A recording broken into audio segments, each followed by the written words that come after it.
وروح ابويا ما ارجع. وروح ابوك تحلف بي اذا فتت القاطع اللي على دفتي. يابا تهدوني. جاهل انا شنو جاهل؟ محمد يوسف انا دخل بس احكي وياه. يوسف حط روحك مكاني. قاعد ما حد مسوي سويته. شوفوا شلون احكي وياي. انا شنو؟ محمد شويه ترى عمي. انا علمك ياسين. سيدي شنو هسه؟ محمد لقى اخوه صاعد للحشد. محمد اخو ياسين؟ اي أيوة والله. انا علمك. اوه ياسين لو ادري بيه انا عنده اخو ما خليه يصعد عمليات. لعبنا ما ندري بيه.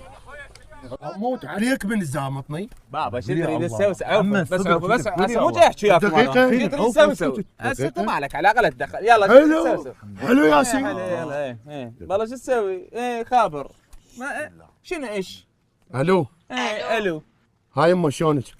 هاي يما محمد شلونك؟ احنا بخير يمه.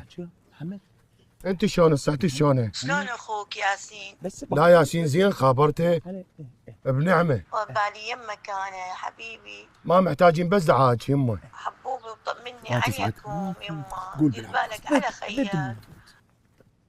يمه الامر قاعد يصيح علي 5 دقائق واخابرك. اي والله. الله يحفظك يمه الله وياك. شوف ياسين لا تضحك على عقلي ما تسعد يعني ما تسعد. هسه بعد ما عليكم انا. احكي انت شو تضحك على مو تقول انا داوم بالمطار؟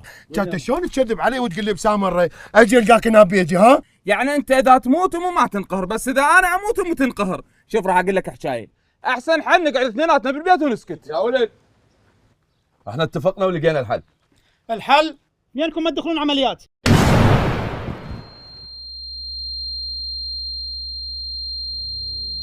ياسين ياسين